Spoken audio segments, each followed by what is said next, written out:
அவர்களுக்கு என்னுடைய நன்றி என்று மட்டும் சொல்லாமல் தமிழ் நாடக கலைஞர்கள் அவர்கள் அனைவரின் சார்பாகவும் இந்த நன்றியை நான் தெரிவித்துக் கொள்கிறேன். சிஎம்மோட ஒவ்வொரு ஃபங்க்ஷனும் நடத்தக்கூடிய பிரம்மாண்டங்கள் எல்லாம் பார்க்கும் பொழுது நாங்கள் குசேலர் மாதிரி, நீங்கள் கிருஷ்ணர் மாதிரி, நாங்கள் எது கொடுத்தாலும் ஏற்றுக்கொள்ளக்கூடிய ஒரு இல்லாட்டா இட் இஸ் நாட் பாசிபிள். இந்த நாடக குழு 50 வருஷத்துல 7000 நாடகம் போட்டிருக்கிறதுங்கிறது சாதனை என்றாலும் அந்த சாதனையை அதை ரெகக்னைஸ் பண்றதுக்கு அதை விட ஒரு சாதனையாளர் வேண்டும் என்றால் அது நம்முடைய தமிழக முதல்வர். உலகம் உள்ள 6 கோடி தமிழர்களுக்கும் இன்றைக்கு ஒரு தலைவனாக இருக்கக்கூடிய நம்முடைய மாண்புமிகு முதல்வர் வந்திருக்காரு. ரொம்ப சந்தோஷம். எங்களுடைய நாடக குழு ஒரு ட்ரஸ்ட், அந்த டிராமா ட்ரஸ்ட்டை பற்றி நான் முதலியே சொல்லிட்டார். நான் பேசுவேன் உங்களை பற்றி, நீங்கள் உங்களை பற்றி ரொம்ப பேசாதீங்க அப்படின்னு சொல்லிட்டார் அவர். அதனால் நான் எங்கள் டிராமா ட்ரூப்பில் இந்த சாதனை நடத்துவதற்கு முக்கிய காரணம் இது ஆரம்பித்து வைத்த என்னுடைய தந்தை திரு எஸ்.வி. வெங்கட்ராமன் அவர்கள். நீங்கள் அவரை பார்த்துருப்பீங்க. ரோஜா படத்தில் அவர் தான் வெள்ளப்பணியாரம் கேட்டு ஆக்ட் பண்ணுவார். அரவிந்த் சாமி பாஸ்னா புரியாது, இந்த வெள்ளப்பணியாரனா தான் புரியும். அதுக்காக சொன்னேன். அவர் ஆரம்பித்தார். ரொம்ப வெல் டிசிப்ளின்டு பர்சன். அவருடைய 100வது ஆண்டு இது. எங்கள் நாடக குழுவுடைய 50வது ஆண்டு. என்னுடைய 75வது வயது இந்த டிசம்பர் மாதம். இதில் முதல்வருக்கு ஞாபகம் இருக்குமா இல்லையான்னு தெரியாது. எங்கள் அப்பாவோட 75வது பிறந்த நாளைக்கு ஜிஆர்டியில் நீங்கள் வந்தீங்க, அன்ற மேயராக இருந்தீங்க. எங்கள் அப்பா நிறைய இந்த அனாதை பிணங்களை அடக்கம் செய்வார். அப்போ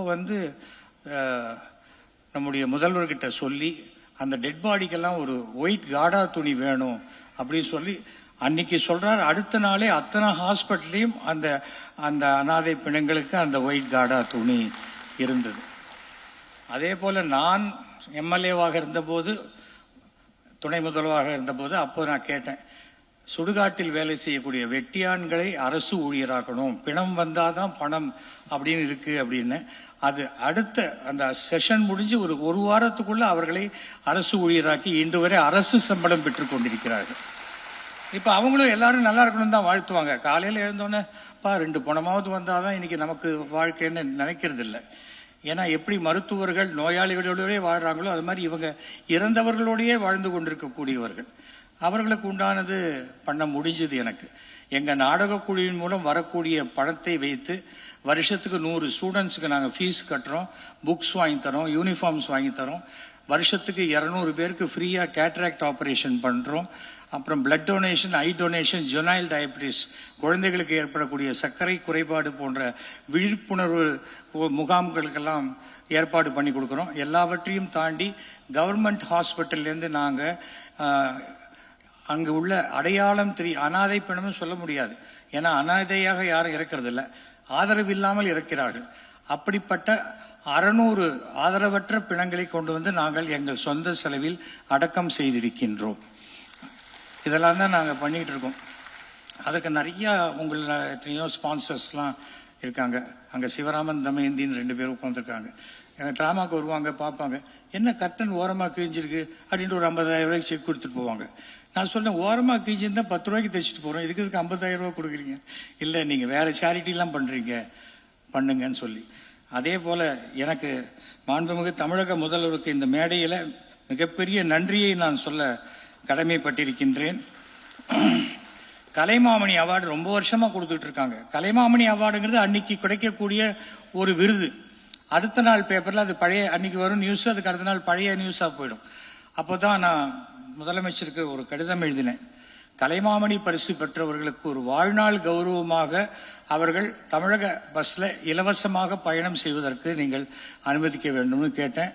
அதை உடனே கொடுத்தார். அது 60 வயதுக்கு மேற்பட்டவர்களுக்கு துணைக்கு ஒருத்தர் போறதுக்கும் அளவு பண்ணியிருக்கார். இதுக்கும் அனைத்து வெறும் நாடக கலைஞர்கள், அனைத்து மேடை கலைஞர்கள், தெருக்கூத்து கலைஞர்கள் எல்லார் சார்பாகவும் எங்களின் மனமார்ந்த நன்றியை நாங்கள் தெரிவித்துக் கொள்ள கடமைப்பட்டிருக்கின்றோம்.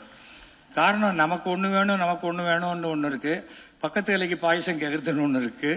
ஆனால் இது பொதுவாக வாய்ப்பு இல்லாதவர்கள், குரல் அற்றவர்களுடைய குரலாக நம்ம இருக்கணும் அப்படின்னு தான் நான் நினைப்பேன். எனக்கு ஏதோ நல்லபடியாக நடத்த முடியுது, நடத்திக்கிட்டு இருக்கோம்.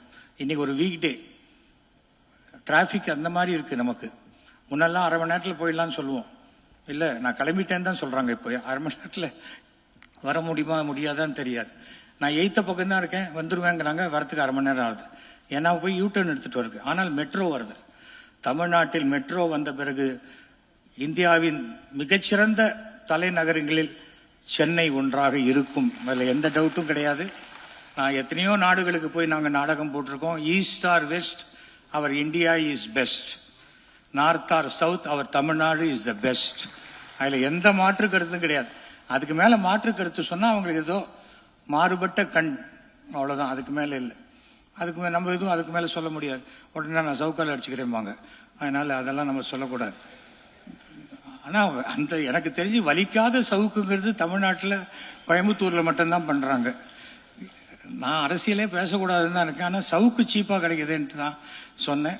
என்னுடைய பேத்தி கூட வந்து பாடும்போது, நீ ஃபர்ஸ்ட் தமிழ்த்தாய் வாழ்த்து பாடுமா அப்படின்னு என் பேத்தி கொஞ்சம் நியூஸ்லாம் பார்க்குறவ. அவள் சொன்னா, என்ன தாத்தா தமிழ்த்தாய் வாழ்த்தா பாடணும், முதல்ல நேஷனல் ஆந்தம் தானே பாடணும் அப்படின்னா. இல்லைம்மா, தமிழ்த்தாய் வாழ்த்து தான் போடணும். தமிழ்நாட்டில் தமிழ்த்தாய் வாழ்த்து தான் நம்ம நேஷனல் ஆந்தம். அதுக்கு அடுத்தது நேஷனல் ஆந்தம். நேஷனல் ஆந்தம் பாட மாட்டேன்னு யாருமே சொல்லலையே. இல்லையே, அப்படியா தாத்தா அப்படின்னாங்க. எந்த தாத்தா கிட்ட சொல்லாதம்மா, கிண்டியில் இருக்கிற தாத்தா கிட்ட போய் சொல்லிட்டு வா அப்படின்னு. அது எந்த தாத்தான்னு எனக்கு தெரியல. ஆனால் அவன் சொன்னதுக்காக சொல்றேன். ஆனால் நமக்கு எது சிறப்பாக கிடைக்கிறதோ அதை விட எது இல்லையோ அதை நினைச்சு இயங்கக்கூடிய மனோபாவம் தான் ஜாஸ்தி. மாண்புமிகு தமிழக முதல்வர் எல்லோருக்குமான முதல்வர். அவர் அந்த எல்லோருக்குமான முதல்வராக இருக்கும் வரை அவர் என்றுமே முதல்வராக இருப்பார் என்ற நம்பிக்கை எனக்கு இருக்கிறது. ரொம்ப சந்தோஷமான ஒரு விஷயம் என்னன்னா, எங்களுடைய 3000வது டிராமா சீஃப் மினிஸ்டர், அன்றைய சீஃப் மினிஸ்டர் ஜெயலலிதா அவர்கள் வந்தாங்க. 3500 அன்றைய முதல்வர் கலைஞர் திரு மூப்பனார் அவர்கள் வந்தாங்க. 5000வது நாடக விழா அப்பவும் அன்றைய முதலமைச்சர் ஜெயலலிதா அவர்கள், வைகோ வந்தாங்க. அதற்கு பிறகு 5600 அன்றைய முதல்வர் நம்முடைய கலைஞர் அவர்களும் துணை முதல்வராக இருந்த நம்முடைய ஸ்டாலின் அவர்களும் வந்தாங்க. இன்னைக்கு நம்முடைய முதல்வராக திரு ஸ்டாலின் அவர்கள் வந்திருக்கிறது ரொம்பவும் பெருமைக்குரிய ஒரு விஷயம். ஏன்னா நான் அசம்பிளியில் அவர் துணை முதல்வராக அறிவிக்கும் போது நான் கை தூக்கி நான் வாழ்த்துறேன்றேன். என் கையை பிடிச்சி 10 பேர் இருக்கிறாங்க. ஏன்னா நான் வேற கட்சியில் இருக்கேன். எனக்கு கட்சி இதெல்லாம் இல்லை. நான் விசுவாசி கிடையாது. நான் நேர்மையானவன். வாழ்க்கையில் நட்புக்கு மட்டுமே முக்கியத்துவம் கொடுக்கிறவன். நமக்கு யார் நல்லது செய்தாலும் அவர்களுக்கு நாம் நன்மை செய்ய வேண்டும். அதுதான். ஒருத்தரை பார்த்தாலே நமக்கு என்ன கிடைக்கும் அவசியமே இல்லை. நாம எல்லாரும் நல்லா இருக்கோமா, அதை விட என்ன வேணும் சொல்லுங்க. அப்படிப்பட்ட பல நன்மைகளை கூடிய விரைவில் எல்லாருக்கும் சந்தோஷப்படுற மாதிரி செய்வார். ஏன்னா இது ஒரு நாடக விழா. இந்த நாடக விழாவில் நான் எவ்வளவு பேசணுமோ அவ்வளவுதான் எனக்கு பேச முடியாத வாய்ப்பு. ஆனா மீண்டும் மீண்டும் எங்க ஆழும் மனத்தில் இருந்த அத்தனை நன்றியையும் நாங்கள் உங்களுக்கு காணிக்கையாக்குகிறோம். சாதாரணமான ஒரு விஷயம் அல்ல இது. இன்னைக்கு நீங்க பார்த்திருக்கேன், உங்க பிரச்சாரம் கிட்டத்தட்ட 2 மாசம் முன்னாடி ஆரம்பிச்சிட்டீங்க. 2026 எலெக்ஷனுக்கு. இன்னும் பாக்கி பேர் இன்னும் ஆரம்பிக்கவே இல்லை. இன்னும் சில பேர் முயற்சிக்கவே இல்லை. அந்த மாதிரிலாம் இருக்காங்க. அதனால உங்கள் வெற்றி என்பது அதிர்ஷ்டம் அல்ல, உங்கள் உழைப்புத்தான் உங்கள் வெற்றி. நான் ஒரே ஒரு தொகுதி, மயிலாப்பூர் தொகுதி மட்டும்தான். அதுக்கே நமக்கு டயர்ட் ஆகுது, மூச்சு அரைக்குது. 234 தொகுதி அசால்ட்டா 2 தடவை 3 தடவை முருகன் உலகத்தை சுத்தி வந்த மாதிரி சுத்தி வந்துட்டு இருக்காரு. ரொம்ப ஆச்சரியமான ஒரு விஷயம். ஆனால் உங்களுக்கு இந்த தெம்பு, தேக ஆரோக்கியம், உடல் நலம் எல்லாம் மிக சிறப்பாக இருக்க எல்லாம் வல்ல இறைவனை நான் வேண்டுகிறேன். அனைத்து மக்களுடைய நல்ல எண்ணங்களும் வாழ்த்துக்களும் உங்களை 100 ஆண்டு காலம் நோய் நொடி இல்லாமல் வாழ வைக்கும் என்பதை தெரிவித்துக் கொள்கிறேன். இதுதான் நான் ஒரே ஒரு சின்ன ரிக்வஸ்ட். எங்க அப்பாவை பற்றி உங்களுக்கு நிறைய விஷயம் கொடுத்துருக்கேன். 100 ஆண்டு காலம் இருந்து நிறைய சமூக சேவகர். அவர் 86,000 பாட்டில் ரத்தம் சேமித்து கொடுத்தவர். நான் 53 தடவை நான் ரத்தம் கொடுத்துருக்கேன். அதனால உங்களால் முடிந்தால் எங்கள் தந்தை 1958 இந்த மந்தவெளிப்பாக்கத்துக்கு வந்தோம். அந்த தெரு 5வது ட்ரஸ்ட் கிராஸ் தெரு, அதை நீங்கள் எஸ்வி வெங்கட்ராமன் தெருவாக மாற்றி அமைத்தால் ஒரு நாடக கலைஞனுக்கு கொடுத்த மரியாதையாக இருக்கும் என்பதை தெரிவித்துக் கொள்கிறேன்.